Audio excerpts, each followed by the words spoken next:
Hey friends, welcome back to the Irony Shelf. Tonight, we continue Volume 2 with Reginald's Christmas Revel by Saki. While the holidays are often painted as a season of warmth and reflection, the true art of the revel may lie in the tactical survival of it. Now, grab a lemon and ginger shrub and meet the bored Aristocrat. Step inside from the biting chill of a December afternoon in 1903, where the snow-dusted gravel of a sprawling Hampshire estate gives way to the grand, firelit warmth of the great hall. The air is thick with the resinous, almost intoxicating scent of crushed pine needles, hot tallow candles, and the rich, spiced steam of mulled wine.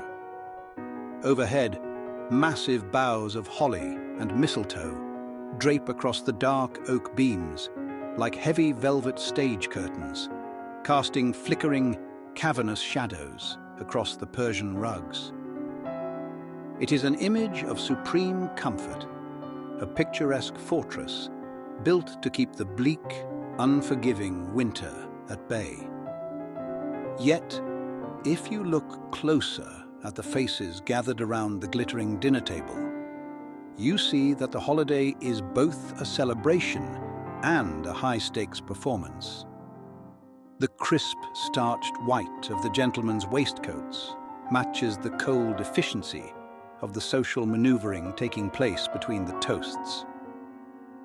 This may well be a festive theatre where goodwill becomes transactional, and a Christmas card serves as a tactical opening gambit.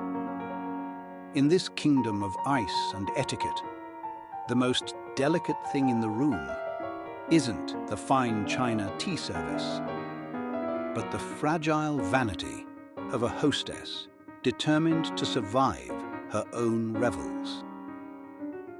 And here, dear listener, we begin our story.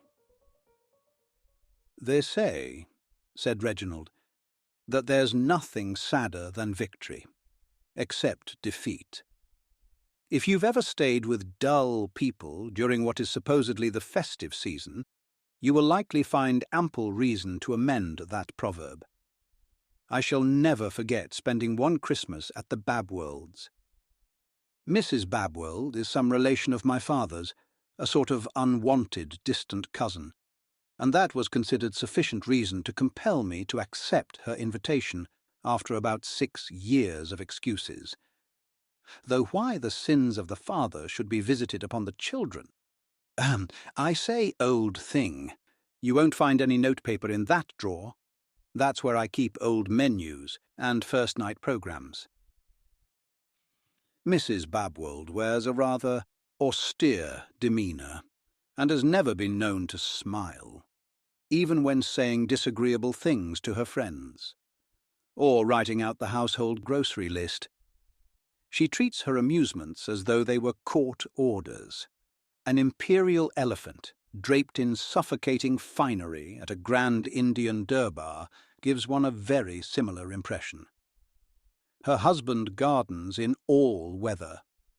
I generally imagine, when a man goes out in the pouring rain to brush caterpillars off rose trees, that his life indoors must be something less than tolerable. In any case, it must be very unsettling for the caterpillars. Of course, there were other people there. There was a major somebody who had hunted various things in Lapland, or some such place. I forget exactly what they were, but it wasn't for lack of reminders.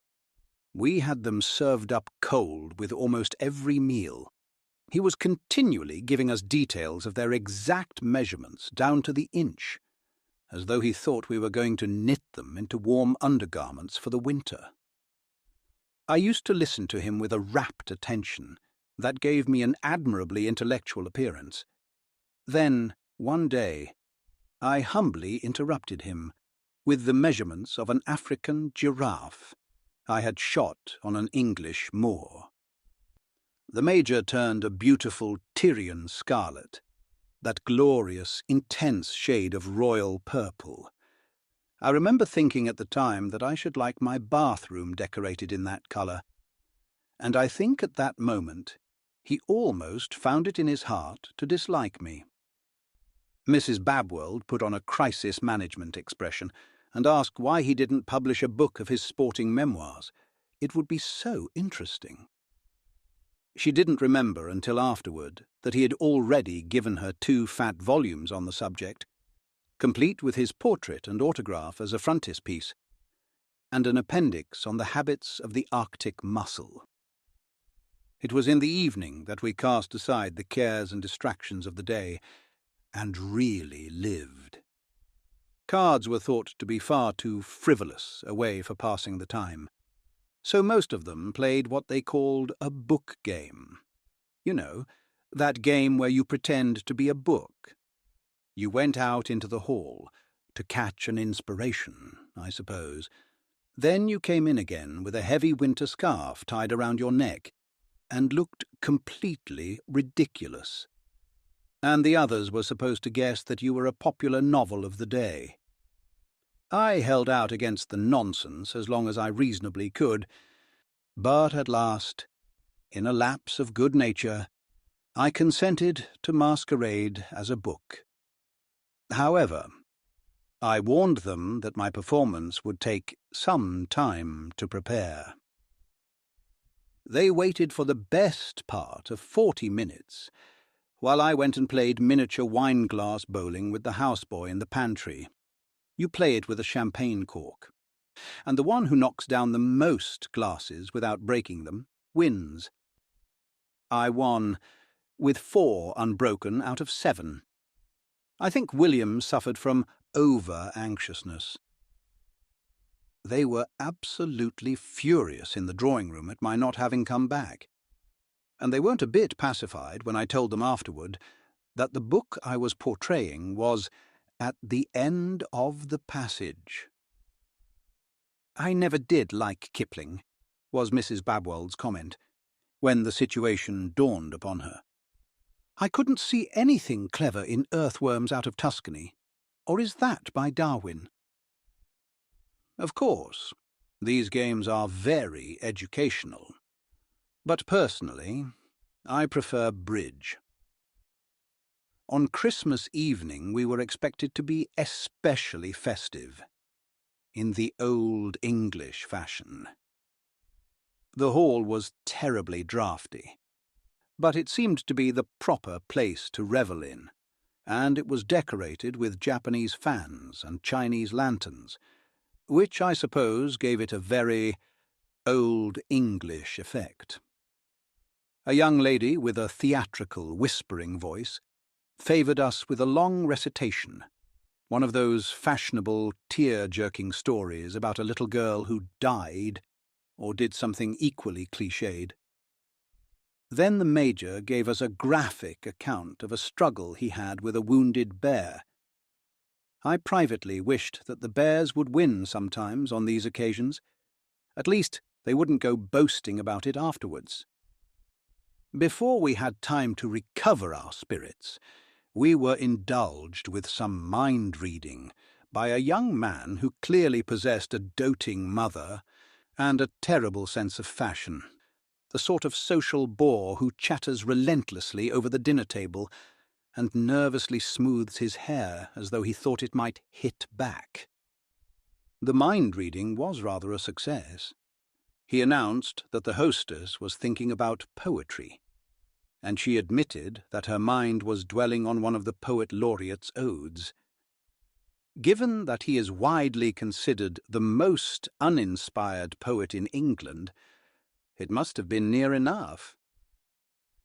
I fancy she was really wondering whether a scrap of mutton and some cold plum pudding would do for the kitchen dinner the next day. As a crowning boredom, they all sat down to play Chinese checkers, with nothing more than milk chocolate for prizes. I've been carefully brought up, and I don't like to play games of skill for children's candy. So I invented a headache and retired from the scene. I had been preceded a few minutes earlier by Miss Langshan Smith, a rather formidable lady who always rose at some uncomfortably early hour in the morning, and gave you the distinct impression that she had already managed the affairs of several European governments before you had even poured your morning tea. There was a paper pinned on her door with a signed request that she be awakened very early on the morrow. Such an opportunity does not come twice in a lifetime. I covered up everything except the signature with another notice, stating that by the time anyone read the note, she would have tragically ended her misspent life, was deeply sorry for the inconvenience, and requested a full military funeral. A few minutes later, I burst an air-filled paper bag on the landing with a violent bang, and delivered a stage-worthy groan that could have been heard in the cellars. Finally, I pursued my original intention, and went to bed. The noise those people made in forcing open the good lady's door was positively unseemly. She resisted gallantly, but I believe they searched her for bullets for about a quarter of an hour, as if she had been a historic battlefield. I hate travelling on Boxing Day, but one must occasionally do things that one dislikes. And here, dear listener, we conclude our reading of Reginald's Christmas Revel, written by Saki and respectfully adapted for the modern listener. The character of Reginald became a great literary success for Hector Hugh Munro, the man better known to history as Saki, with the story capturing the spirit of the young dandy in London's social circles. Munro himself moved through these circles with a similar detachment, and was known for his biting, observant wit and refined tastes.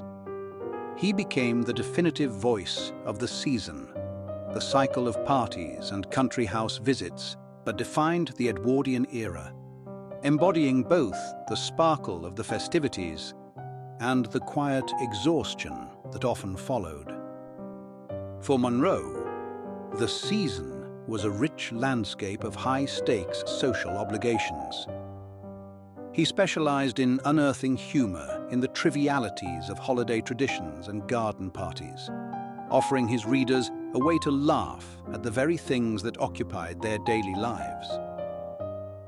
In many ways, he helped prove that irony was a sophisticated way to navigate the pressures of society, making him a cherished companion for those who appreciated the lighter, more self-aware side of the era. The publication of Reginald's Christmas Revel in the Westminster Gazette on December 22, 1903, as seen here, saw Munro step firmly into his element as a writer. While his earlier success with the Westminster Alice political parodies had gained him significant professional renown, it was this story, and the Reginald series at large, that truly demonstrated his deft handling of social irony. Critics praised his mercurial wit, particularly his portrayal of Reginald, the lethargic guest, who viewed forced holiday merriment as a form of domestic labor. Rather than being offended by the satire of the country house Christmas, his Edwardian readers found it refreshingly honest and chose to embrace this new, modern voice that dared to trade Victorian earnestness for a sharper, lighter elegance. In doing so, Saki helped define a new social mood where brevity and a keen eye were the ultimate fashions of the day. Here we shall leave Reginald to navigate the domestic labor of the season, alone. Now, if you too find a certain charm in the art of the ironic and the unexpected, we invite you to subscribe and join us. It is your support that allows the Irony Shelf to regularly curate these volumes. Thank you for listening. I look forward to sharing our next story with you very soon.